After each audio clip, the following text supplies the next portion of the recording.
Aqui um pouquinho de quem que eu sou. A Bárbara já me apresentou, né? Então, muito prazer, eu sou Amanda. É Schmidt, é um nome alemão, realmente não é um nome muito fácil de pronunciar. Eu sou criadora, então, né, da Amanda NutriPets, inclusive é o meu perfil do Instagram, acho que foi por onde o pessoal me encontrou.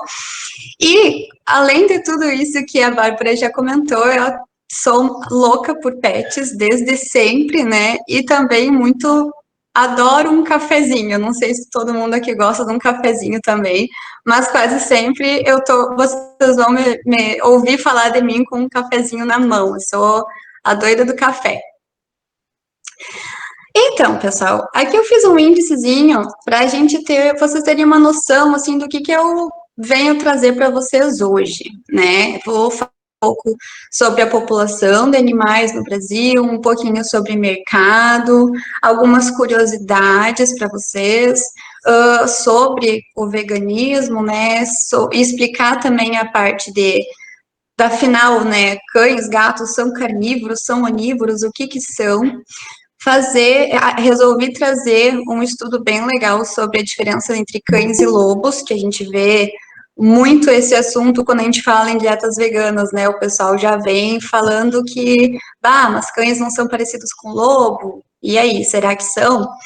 E também, claro, né, vou falar sobre alguns estudos também, algumas informações sobre rações veganas, e vou fazer um final aí, porque eu espero, né, que com o andar da palestrinha hoje, vocês, aos pouquinhos, né, com o que eu vou falando para vocês, eu acho que vocês já vão entender o ponto final que eu quero chegar no final da palestra, respondendo, então, né, a pergunta do título, que é justamente, será que é possível ser feita essa dieta vegana ou não?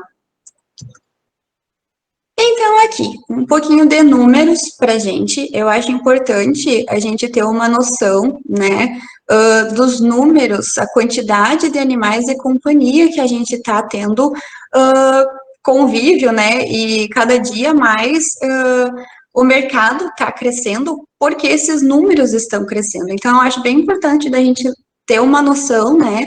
Esses dados são de 2019, retirados da BIMPET. Ela, inclusive, esses dados, eles ficam disponíveis no site da BIMPET.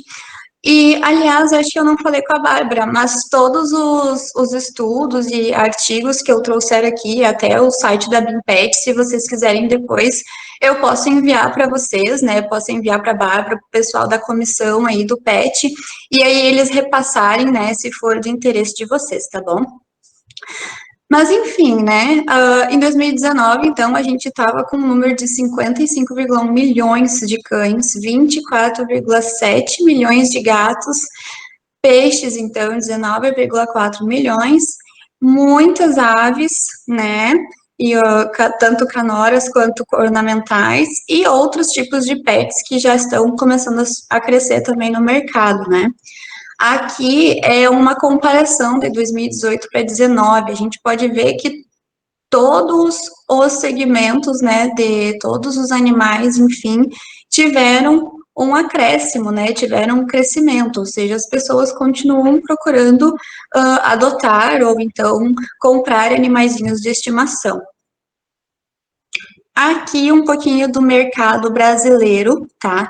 No caso do Brasil, em 2019, a gente fechou com 22,3 bilhões no valor dos três segmentos juntos, né? E esses segmentos, então, entra tanto a parte alimentar, né, o pet food, quanto o pet vet, que é a parte mais veterinária, né, medicamentosa e tudo mais, e também o pet care, que agora está crescendo bastante, que é essa linha de cuidados, né, hospedagens, enfim, tratamentos mais específicos para os animais. Até spa para pet a gente já está vendo, né? Então, também são nichos de mercado que estão sempre presentes e também têm tendência a crescer.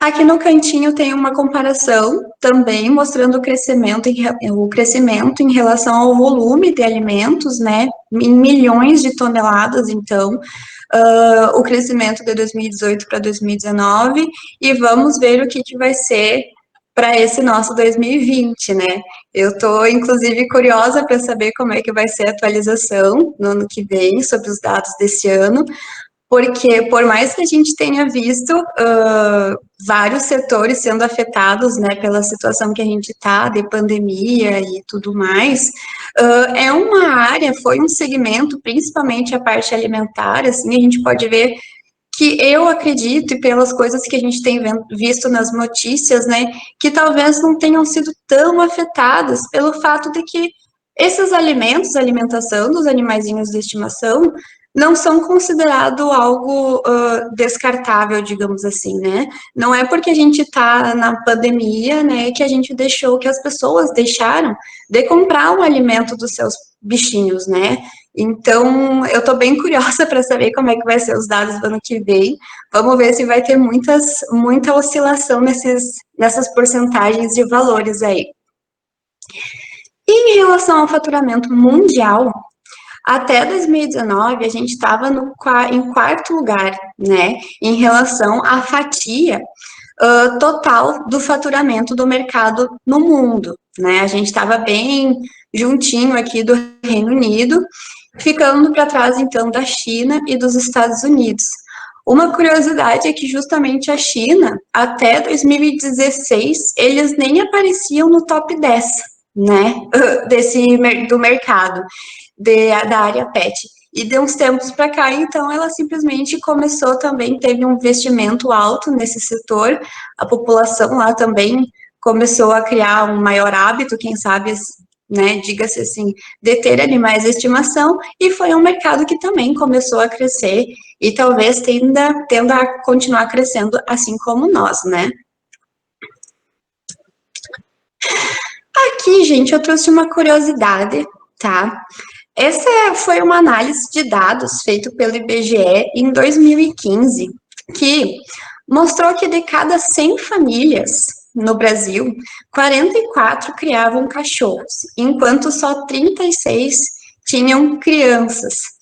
Então, basicamente, apontou que, né, crianças até 14 anos, as famílias estão começando a ter mais animais de estimação do que crianças, né? Então, é um mercado que a gente não pode negar que está crescendo e que a tendência é que se mantenha a crescer, né? E sempre tendo que evoluir, né? Junto com o crescimento, a gente também tem que se adaptar a muitas coisas. E, falando em adaptação, a gente não pode falar em dieta vegana sem pensar na população vegana, né? Em relação ao número de vegetarianos e de veganos, ainda são dados bem complicados da gente conseguir afirmar. Teve uma pesquisa, né, feita pelo Ibope em 2018, foi no início do ano de 2018, que mostrou que quase que 30 milhões de brasileiros se declaravam, né, adeptos, seja do vegetarianismo, seja do veganismo. Só que tiveram várias controvérsias, digamos assim, em relação a esse estudo, principalmente pela maneira como ele foi conduzido, digamos assim. O que foi esses contratempos, né? Tiveram várias críticas, digamos assim, ou indagações sobre a forma como foi proposta as perguntas, né, e coletado os dados das pessoas. Por exemplo, não foi explicado se as pessoas que responderam aos questionários, né, que participaram da pesquisa, não foi explicado para eles, por exemplo, o que é realmente o vegetarianismo, né, o que significa o vegetarianismo, a filosofia, a alimentação, nem do veganismo. Então, tem algumas dúvidas sobre até onde, né, esses números realmente condizem com a realidade brasileira, certo? E teve uma outra também, que, como é que eu vou explicar?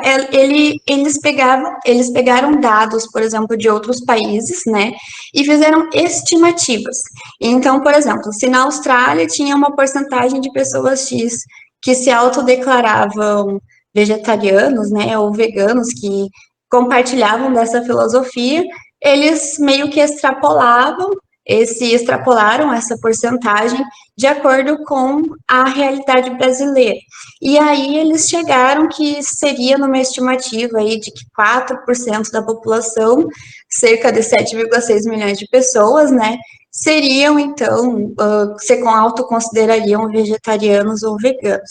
Então, são dados que podem ser levados em consideração, mas, ao mesmo tempo, eles não conseguem dar com 100% de certeza, né, em relação a essa quantidade, né, o número dessa população. Mas um dado bem interessante, fornecido pelo próprio Google Trends, mostrou que teve um crescimento no volume das buscas pelo tema, né, tanto vegetarianismo quanto veganismo, em relação ali de 2018 para 2019. Então, isso confirma, né, que realmente está tendo uma maior procura por esse assunto, por esse segmento, né? Então, não é porque a gente não sabe o número exato da população que se autoconsidera vegetariana ou vegana que a gente vai deixar de dar atenção para esse público, né? Para esse mercado, já que a gente tem todos os né, as provas assim ao nosso redor de que sim, é um mercado e uma filosofia que as pessoas estão, né, sendo adeptas e que estão procurando outras formas, né, e o mercado tem que se adaptar, que nem eu tinha comentado antes. Então, e por que é importante a gente conhecer esse mercado, né? Bom, gente, começa que são filosofias próprias, né, das pessoas. A gente precisa saber, precisa conseguir entender, né, que as pessoas têm opiniões próprias, né, inclusive eu não estou aqui para dar minha opinião sobre vegetarianismo, né, sobre veganismo, eu não estou aqui para ditar regra, longe disso, tá? Inclusive, quero me adiantar já e dizer que o que eu quero trazer aqui é bem a parte de nutricional, certo? É dizer, ó, isso é assim, isso é assado, mas eu não tô aqui para indagar, né, nenhuma parte da filosofia. Isso até porque eu não sou, né, vegana nem vegetariana, então eu não tenho nenhuma abertura, né, para querer falar algo sobre o assunto. Mas é bem importante da gente refletir sobre isso, né? Porque as pessoas quando uma pessoa leva aquela filosofia para a vida dela, muitas vezes o ao redor, né, o convívio do dia a dia dela, também vai se tornar, vai estar próximo de outras pessoas ou de locais, né, que sejam também adeptos daquela filosofia.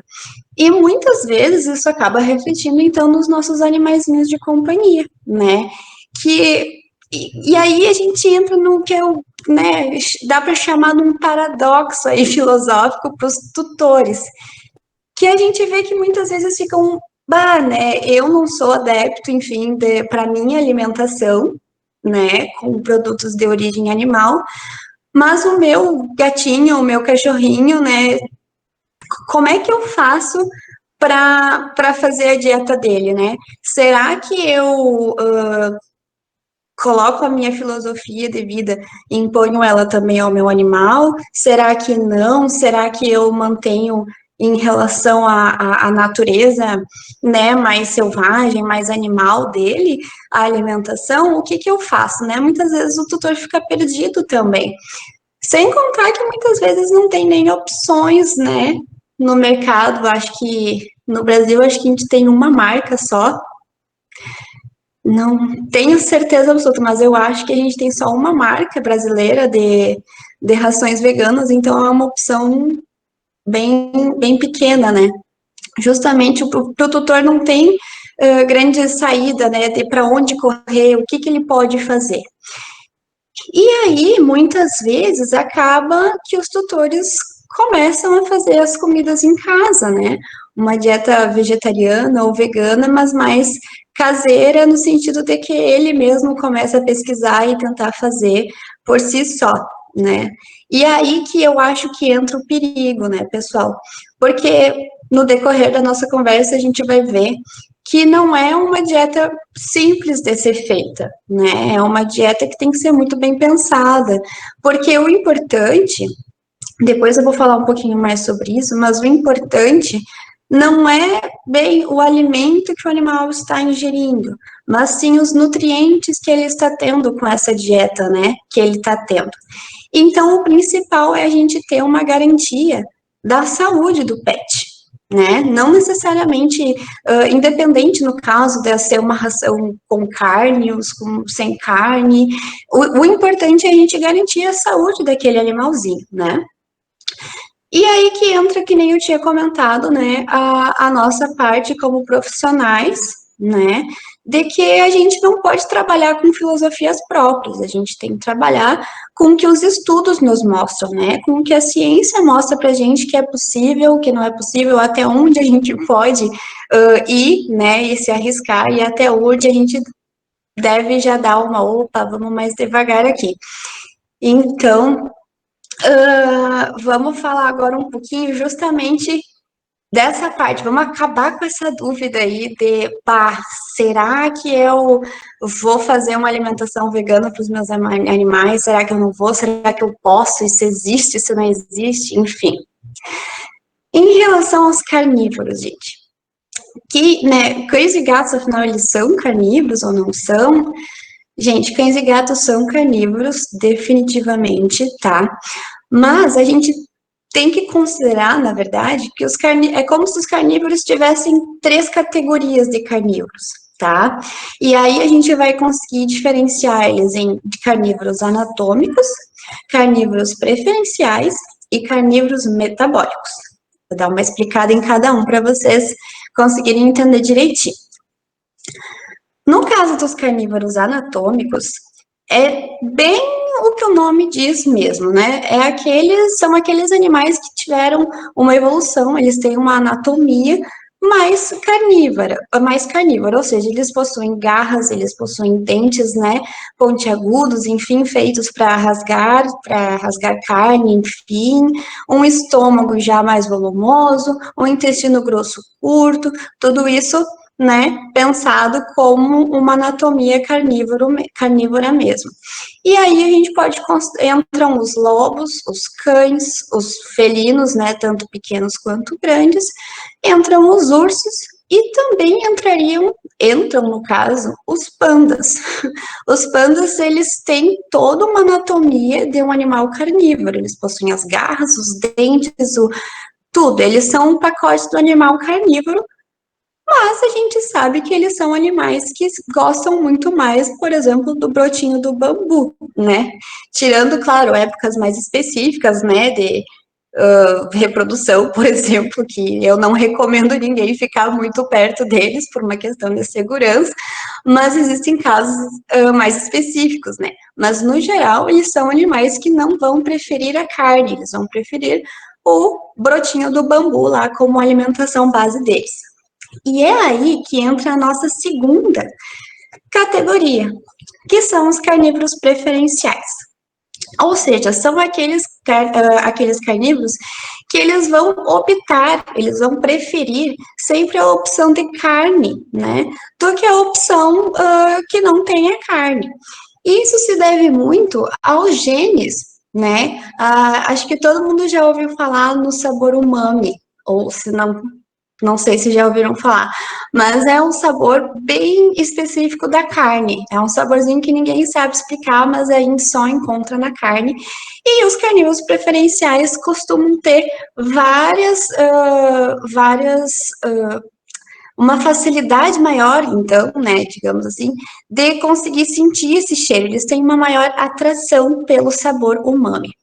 E isso está muito ligado aos genes, né? E isso, então, explica a parte do porquê que os pandas, eles não são carnívoros preferenciais. Eles são carnívoros anatômicos, mas deixam de ser preferenciais no momento que eles não têm essa vontade de comer carne, eles não têm essa preferência, né? E os cientistas, né, já descobriram que os pandas, o motivo principal é porque os pandas perderam esses genes, ou então se tem, né, quando apresentam esses genes que justamente conseguem sentir o sabor do umami, eles apresentam muito pouca expressão, ou seja, eles podem até ter os genes, né, presentes no DNA deles, mas ele não é um gene ativo, então é basicamente como se ele não tivesse, digamos assim, porque né, é um gene inativado, ele não está fazendo nenhuma modificação né, no organismo do animalzinho para que ele realmente vá ter esse gosto, né, sentir esse sabor do humano. Então, no caso dos carnívoros preferenciais, vão ficar os lobos, os cães, os grandes e os pequenos felinos também. E por último, a gente tem os carnívoros metabólicos. E é aqui que a gente entra já para a parte mais de metabolismo mesmo. Por quê? Esses animais, eles se desenvolveram, né, de acordo com o tempo, justamente para aproveitar ao máximo a proteína e a gordura dos alimentos, né? Então, eles não evoluíram, digamos assim, eles não evoluíram para ter genes mais ativos para o aproveitamento do amido, né? E aqui a gente fala muito dos gatos. Os gatos são os carnívoros metabólicos, né? Por quê? Na natureza, o principal alimento que eles tinham era justamente presas, né? Pequenas presas. E essas presas, eles não comiam só pedacinhos das presas. Eles comiam um animalzinho inteiro. Então, aqui entrava tanto cortes nobres, digamos assim, mas também entravam vísceras, e justamente por eles se alimentarem das vísceras, era a principal forma deles suprirem, digamos assim, deles comerem essa parte, né, proveniente aí desses restos de alimentos dentro das vísceras que vinha essas porções de carboidratos, amido e fibras, né. E em relação à parte dessas estratégias metabólicas que eles desenvolveram de acordo com o tempo, estão inclusas as papilas gustativas, que no caso dos gatos, né, eles não sentem muito sabor doce, eles não têm papilas, né, para esse sabor em específico, mas eles têm bastante papila desenvolvida para sentir justamente o sabor do umami, né. Além disso, a gente tem as enzimas digestivas, metabólicas, tudo pensado mais justamente para o aproveitamento, né, da proteína que os animaizinhos ingerem, economia de glicose e etc. Então, resumindo, a gente consegue, né, conseguiu entender que os gatos, eles são considerados carnívoros metabólicos, enquanto os cães, eles são carnívoros preferenciais, porque o metabolismo deles tem um aproveitamento alto de proteínas, com certeza, né? Eles digerem bem e tudo, mas não é, digamos que não seja um limitador, né? Os cães, eles têm uma maior abrangência, digamos assim, eles aceitam muito mais tipos, né, fontes de alimentos, digamos assim. Então, eles ficam na categoria de carnívoros preferenciais, já os nossos gatinhos, são carnívoros metabólicos. Vou falar um pouquinho mais sobre os nossos gatinhos, então. Como já falado, por eles serem carnívoros metabólicos, né, os nutrientes que normalmente são encontrados em produtos de origem animal que vão ser favorecidos, digamos assim, no momento da digestão, né, pelas vias, pelas rotas metabólicas desses animais. E os principais fatores, né, que entram como principal consideração deles serem carnívoros estritos, é justamente o fato de que existem nutrientes, né, que somente são encontrados em produtos de origem animal e que eles precisam ingerir esses nutrientes já disponíveis, né? Então, tem nutrientes que eles não têm capacidade de metabolizar. Por exemplo, a tão famosa taurina, né? Acho que todo mundo já ouviu falar sobre a suplementação, a complementação de taurina na dieta dos gatinhos, principalmente. E é um maior exemplo justamente por conta que realmente, né, eles não produzem via metabolismo, então eles precisam que essa taurina venha diretamente da dieta. E, normalmente, né, a taurina está em maior concentração nas vísceras das presas, né, principalmente no coração. Em relação, daí também tem o ácido araquidônico, que também acontece a mesma situação, eles não conseguem, né, transformar o precursor dele no ácido araquidônico, então a gente tem várias outras coisinhas, detalhes, né, no metabolismo dos gatos que faz com que eles sejam mais dependentes desses produtos de origem animal, digamos assim. Em relação à taurina, vale lembrar, agora vamos falar um pouquinho mais voltado para a parte de produção de alimentos, né?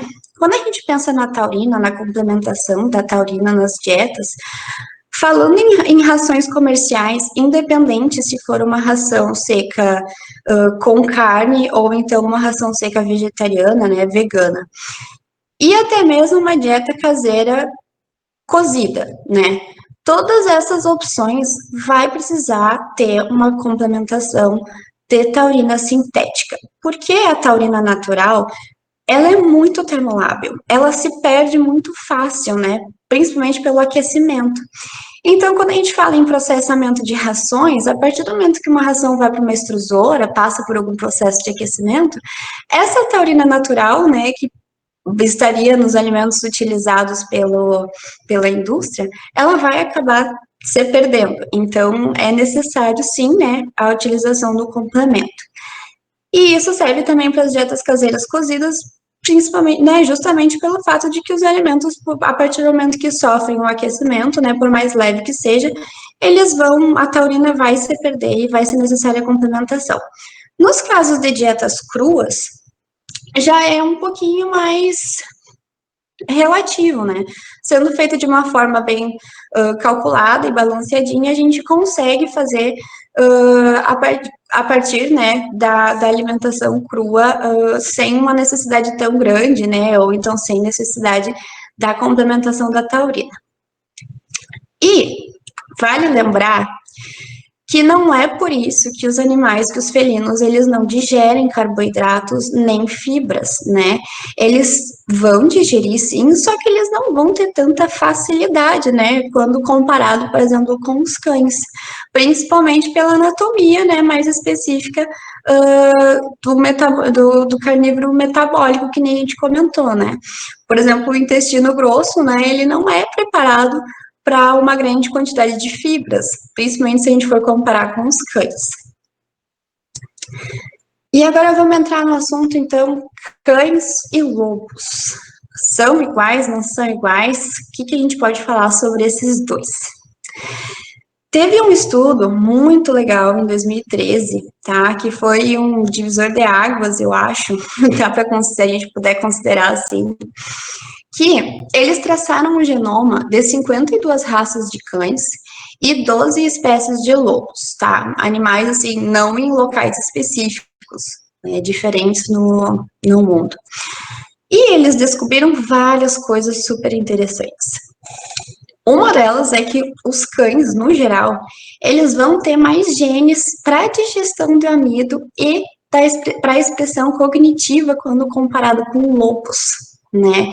Então, isso se deve muito devido à seleção, né? De acordo com a evolução desses animais, que eles tiveram um contato maior com a realidade humana, digamos assim, justamente com essa aproximação, né? Um contato maior com o nosso tipo de alimentação, evolutivamente eles acabaram tendo mais genes, né? Para auxiliar na digestão desse amido e também ajudou na expressão cognitiva deles.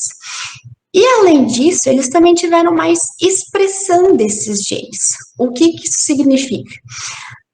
Os animais, a gente pode ter o gene presente no DNA, mas ele não será ativado, digamos assim, né? Um gene inativo. E quando o gene é inativo, ele não tem expressão. Então, é como se ele não fizesse nada, digamos assim.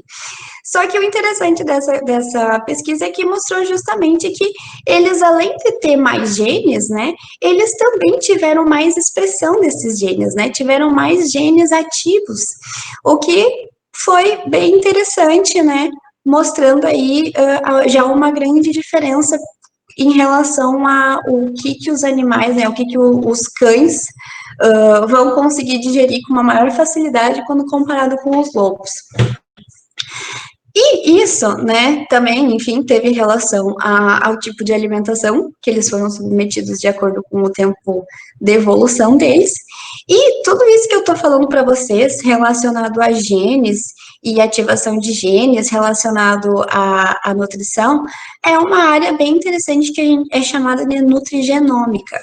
Então, basicamente, já é sabido que, de acordo com a nutrição, né, com a alimentação dos animais, a gente tem algumas diferenças nas expressões dos genes dos animais.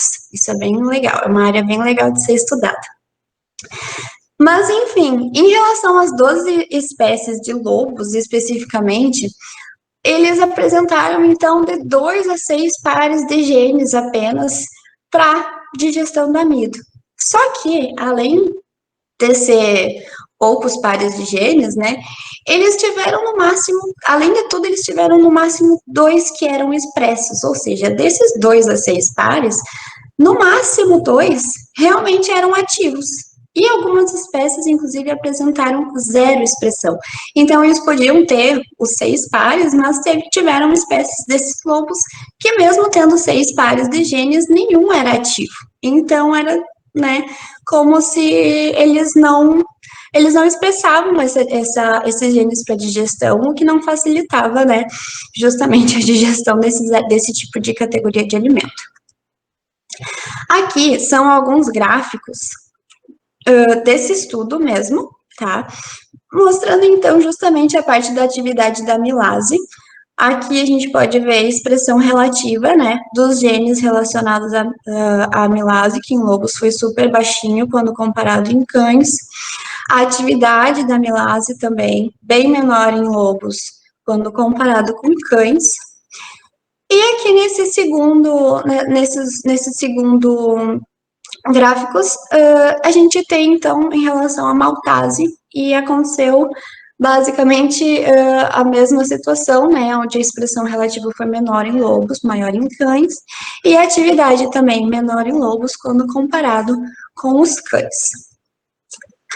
Outra coisa bem legal que esse estudo mostrou foi que não existem diferenças apenas entre cães e lobos, mas existem diferenças entre as raças dos nossos próprios animais, né?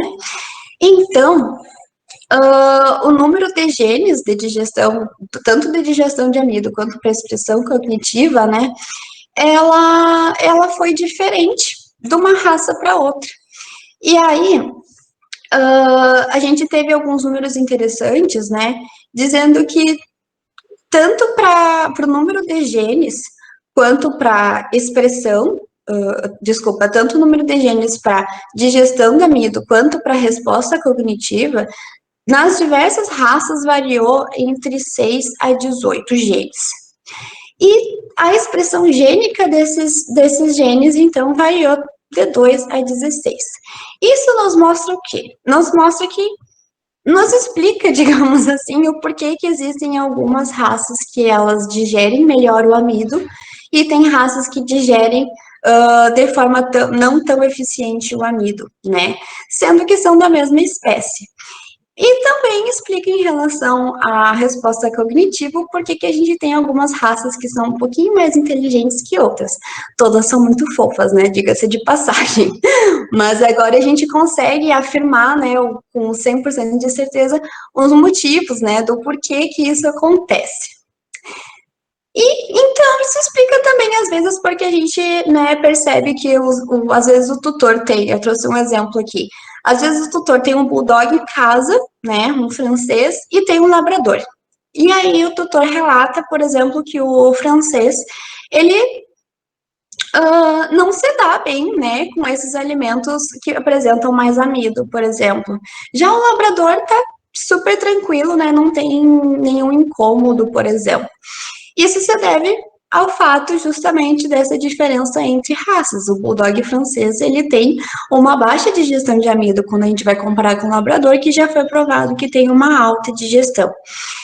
E não podemos deixar de falar, quando a gente fala nessas grandes diferenças, né, que a gente tem que falar também em médias, né, pessoal? Por exemplo, quando a gente fala em rações econômicas, né, a gente lembra que são rações, são alimentos feitos para vários animais, né? Então, não é porque, enfim, por exemplo, no exemplo do Bulldog, não é porque o Bulldog francês tem uma baixa digestão de amido e o Labrador uma alta, que a gente não vai conseguir ter médias de valores, né, que a gente possa abranger para uma maior população. Então, por isso que também é possível da gente conseguir fazer rações mais genéricas, digamos assim, né? E o principal que explicou é além de ter entre raças, a gente também tem que lembrar que um indivíduo, né, da mesma raça também pode ter peculiaridades e diferenças entre os próprios bichinhos da própria raça. Então, né, isso vai muito da individualidade do animal, certo? Porque tem alimentos, tem animais que vão ter genes mais ativos, outros animais que vão ter genes menos ativos, e isso não é um problema, né? Só mostra a individualidade, a particularidade de cada um desses animais. E isso foi só o começo, né? Nesse estudo foram esse número X de cães, né? 52 raças, tiveram vários, mas existem muito mais raças para serem estudadas, tanto de cães quanto de gatos, né? E ainda vão ter as variações, né, individuais de cada animal, então é muita coisa para ser estudada sobre esse assunto. E isso também nos mostra por que é tão importante, né, a gente muitas vezes ir atrás de um acompanhamento um pouquinho mais individualizado, tanto para cães quanto para gatos, porque às vezes a individualidade daquele animal pode não tá, né, se dando bem, por exemplo, com algum tipo de dieta mais genérica. E aí, que nem eu tinha comentado com vocês, em relação às empresas, né, elas trabalham com monodietas, ou seja, são alimentos que o animal vai comer por um período prolongado de tempo, sempre a mesma composição, né? Isso serve tanto para ração quanto para alimento natural, quando a gente faz uma dieta, um cardápio, ele se mantém muito tempo naquele cardápio, né? Todas essas empresas, elas calculam os nutrientes desses alimentos justamente em cima de uma média nutricional, né? Que é o que eu comentei de ser um genérico, ou seja, existem sim já tabelas, né? Existem dados que mostram para a gente os limites que a gente pode trabalhar de nutrientes que não vai ter problema independente do tipo de raça que a gente vai estar trabalhando, né? Claro, respeitando a espécie, né? A gente vai trabalhar com as informações que a gente tem para cães e a gente vai trabalhar com as informações que a gente tem para gatos. A gente não pode extrapolar de uma espécie para outra, por exemplo, né? Então, isso explica, né, o porquê que o meu pet se dá bem com tal alimento, mas o outro, né, não deu certo. Explica também, hoje, as diferentes pacotes de ração para raças específicas, por exemplo, né? Quem já não foi numa agropecuária, numa pet shop, no mercado mesmo, e não viu, por exemplo, uma ração específica para York, né? Uma ração específica para Bulldog, enfim. Isso explica o porquê que é possível, né, justamente fazer uma especificação dessas dietas, porque a gente já sabe que as raças têm suas particularidades que a gente também pode trabalhar em cima disso e acaba sendo um nicho diferenciado do mercado, né? Em relação a essa média nutricional, não vai muito longe da nossa realidade, né? Para nós humanos também. A gente sabe que existe uma necessidade nutricional média, né, que é extrapolada para a população, mas é por isso que a gente também acaba indo muitas vezes no nutricionista, porque a gente sabe que não se aplica a todos os indivíduos e às vezes as individualidades é que vão fazer a diferença, né, nas dietas, enfim, no dia a dia daquela pessoa e daquele animal. E falando em rações, enfim, veganas e não veganas. Gente, em relação aos estudos sobre isso, tá? No geral, a gente consegue afirmar que os alimentos veganos, eles estão ficando no mesmo patamar, na mesma altura, qualidade de uma ração super premium, tá?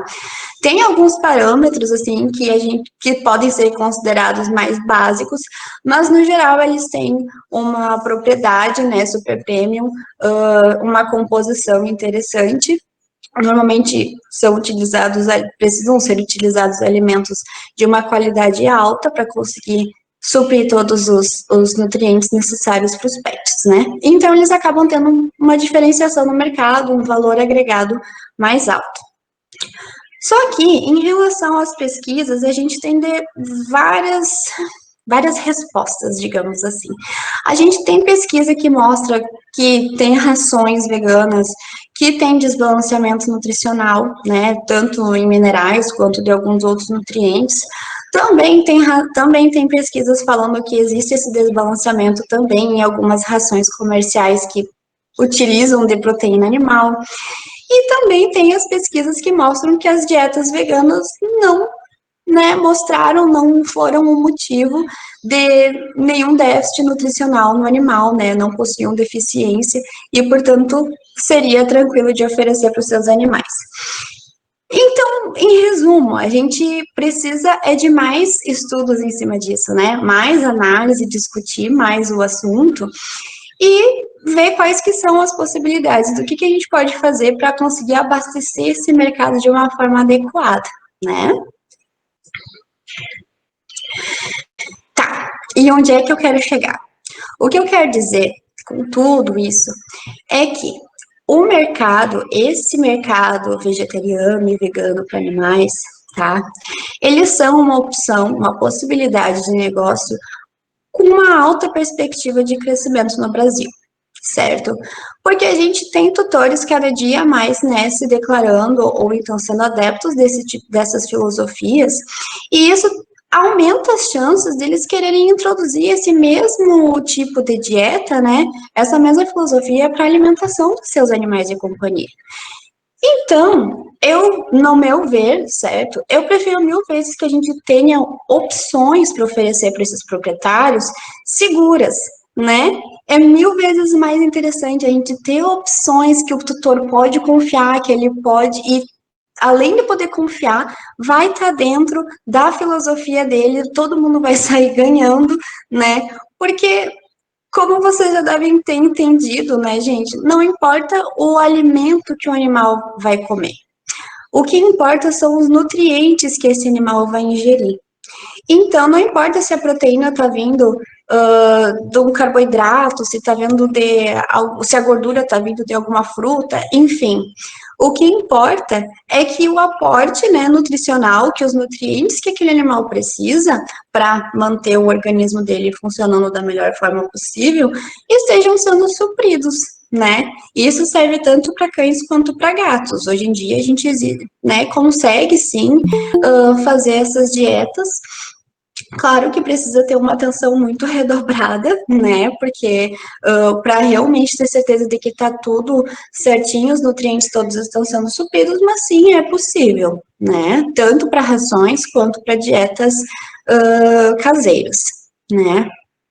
Então, eu acho super interessante, justamente que nem eu já tinha falado, eu acho que no Brasil só tem uma marca ainda que disponibiliza esse tipo de ração, essa opção, né, de ração vegana. Então, não é uma ração muito fácil, não é um alimento fácil de encontrar, né? Mesmo o natural, não é muito fácil da gente achar um profissional que faça e, né, com 100% de certeza. Eu, por exemplo, hoje, eu ainda não atendi nenhum, né, cliente que tivesse interesse nesse tipo de dieta, mas pode vir a acontecer. E hoje, no momento, eu admito para vocês que eu ficaria com o pé bem atrás, certo? Eu teria que estudar muito, pessoal, para conseguir ter 100% de certeza de que eu estaria entregando uma dieta completamente sem nenhum problema, entendeu? Porque o que acontece nesses casos? Muitas vezes a gente não vê os déficits, né, nutricionais a curto prazo. O problema é a longo prazo.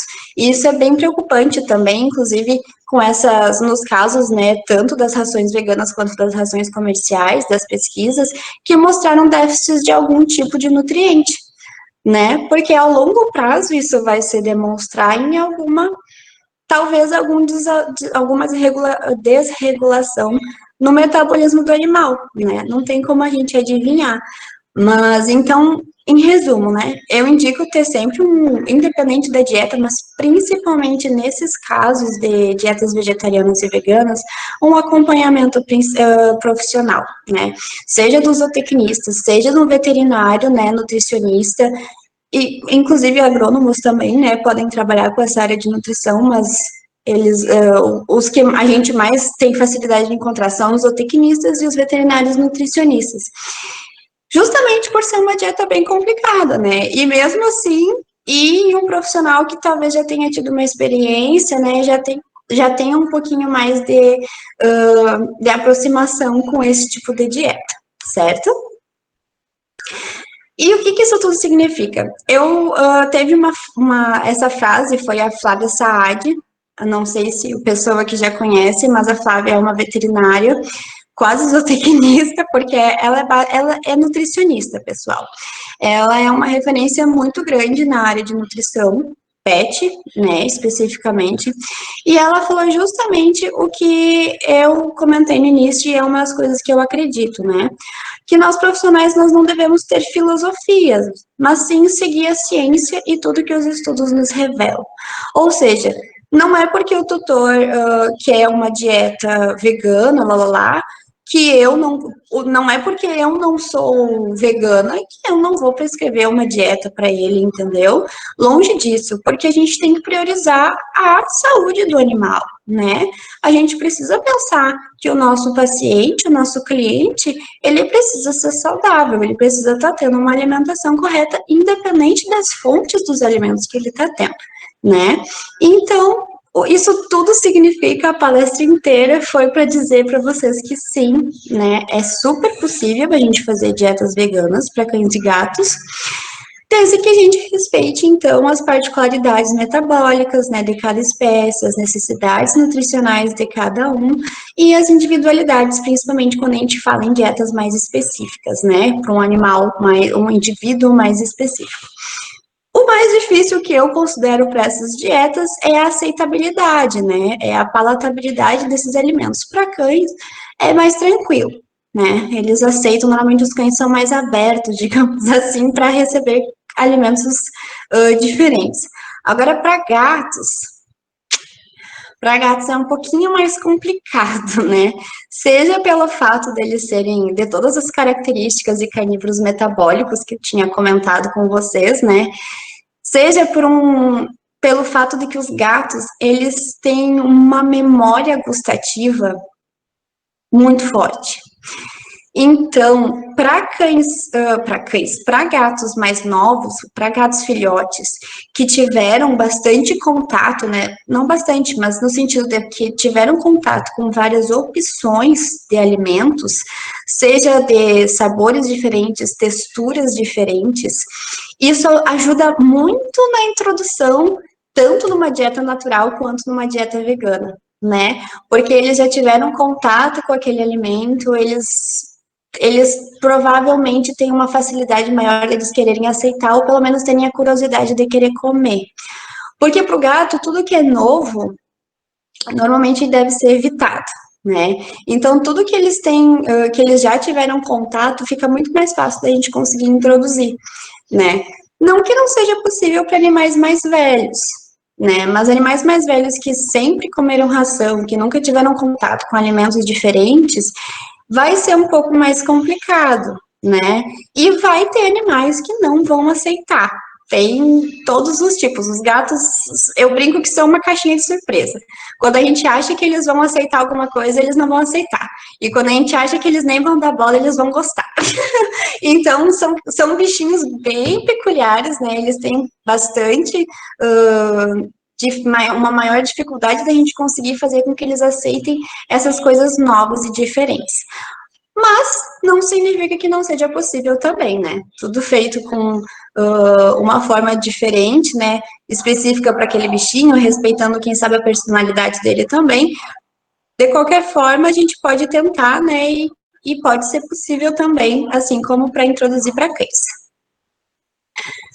Então, aqui fica o meu muito obrigada. Eu espero ter passado informações relevantes para vocês. Aqui tem alguns dos locais, algumas formas que vocês podem me encontrar, meu Instagram, o Face, tem meu WhatsApp também, caso o pessoal fique com alguma dúvida, alguma coisa que queiram me perguntar depois, eu fico super, né, à disposição, inclusive agora para perguntas, e espero que vocês tenham gostado da palestra, espero que eu tenha conseguido trazer algumas informações diferentes, assim, para vocês refletirem sobre o assunto.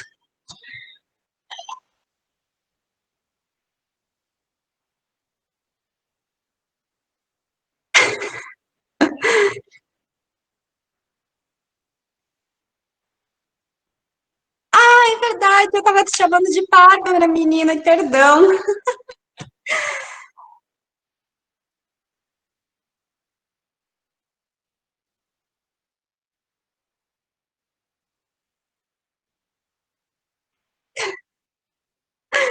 Ai, que bom.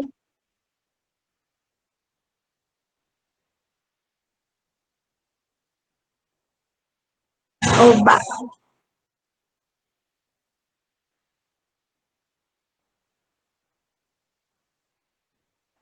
tá bem, sem problema.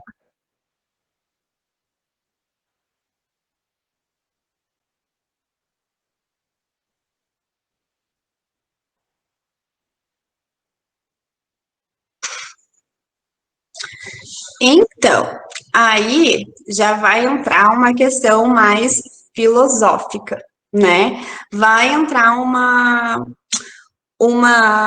visão da situação bem particular de cada pessoa, né? Tanto do proprietário quanto de quem não é proprietário do animal. Por isso que eu até comentei na palestra, né? Que tem tutores que ficam justamente sem saber assim, será que vou para essa dieta, né? Mantenho a minha filosofia para o animal também ou não mantenho? Porque assim, o que eu posso afirmar é que uma dieta, né, vegana não seria biologicamente apropriada, né? Assim como nenhuma ração na verdade independente se essa ração for vegana, se não for vegana, as rações em si não são dietas bioapropriadas, né? Elas não estão nem um pouco parecidas com dietas que eles teriam a princípio na natureza. Então, o que eu posso te dizer é que vai ser muito particular, né, da visão de cada pessoa, assim, se vai querer ser adepto, né, para si e também para o seu animal. Aí vai ser bem particular mesmo.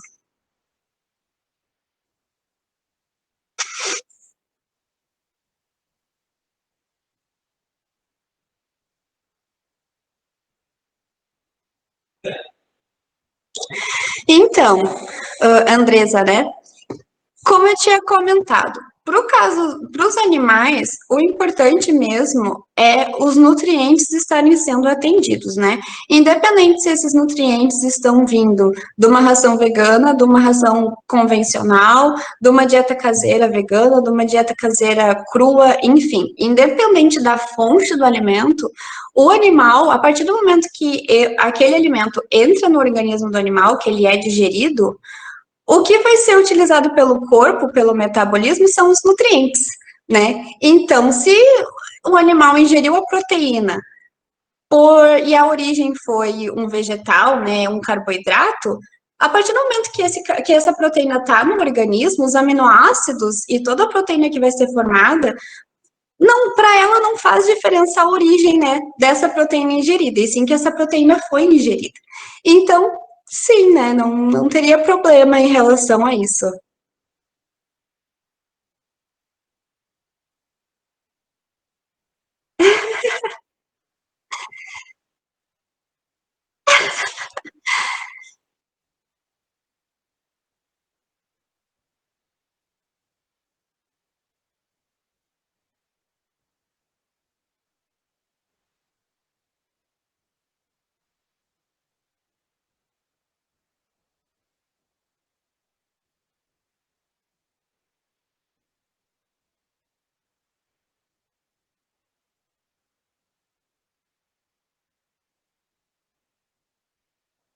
Uhum.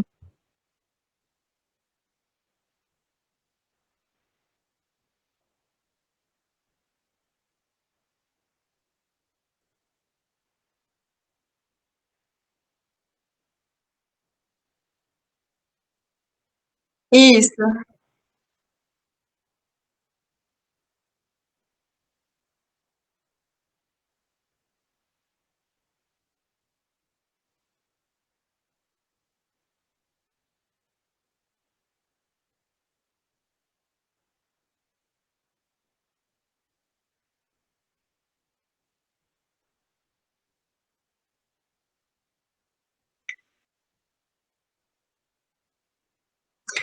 Olha, em- começando pelo começo. Em bem capaz. Mas então, em relação aos carnívoros metabólicos, tá? É a mesma situação que eu comentei em relação à ingestão dos nutrientes, tá? É um pouco mais complicado de se formular. Com certeza é, né? A gente tem que ter uma atenção triplicada aí. E gente, independente, a gente vai depender de complementação, né? Dos complementos vitamínicos e minerais, assim. Não tem como a gente fazer sem uma suplementação, uma complementação, né? Porque, que nem a gente comentou, né? É bem difícil de conseguir fechar esses nutrientes de uma forma que o animal não vai ficar em déficit nutricional ou também em excesso, né? Porque não apenas a falta pode vir a trazer problemas, mas o excesso de alguns nutrientes também podem, né, trazer problemas para os animais. Então, sim, é possível, por mais que sejam animais metabólicos, desde que feita de uma forma balanceada, né, bem pensada para aquele animal, não tem problema, tá? O maior problema dos felinos para mim é aceitar a dieta, que nem eu comentei, né? Mas sim, é super possível. Em relação a grupos de estudo, eu vou ficar devendo, porque assim, tem grupos de estudo relacionados à nutrição PET, mas em específico, assim, para essa parte mais de estudo de vegetarianos e veganos, eu não conheço. Inclusive, se vocês souberem e descobrirem aqui, vocês me avisem, que eu também vou ficar bem interessada.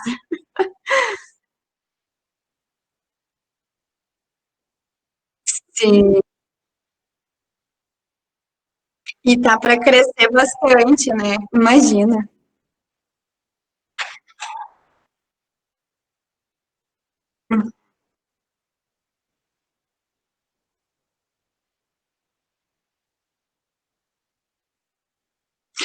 Então, pessoal, as frutas cítricas podem sim ser ofertadas, tá? Tanto para cães quanto para gatos. Não tem problema, né? O pessoal costuma falar que é por conta que as frutas são ácidas, né? Mas o estômago dos nossos animaizinhos de companhia também tem um pH super ácido, então não vai ser a fruta que vai causar o problema. E eu só tenho que, né, precisamos ter cuidados aí no caso dos animais que têm problemas, né?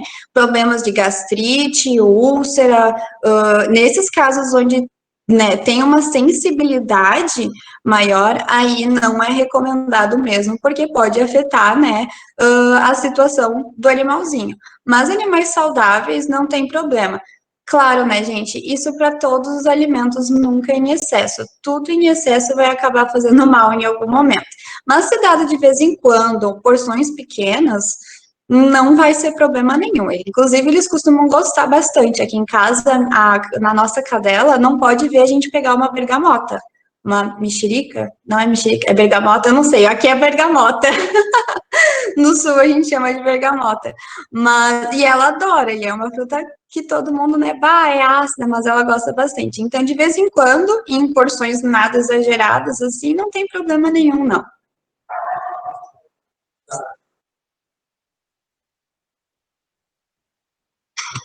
Uhum. Tangerina, isso, tangerina. Essa mesmo. Muitos nomes. Bem isso.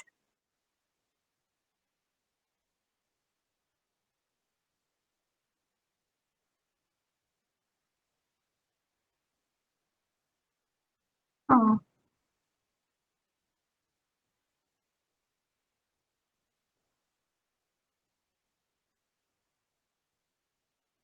Ai, que legal.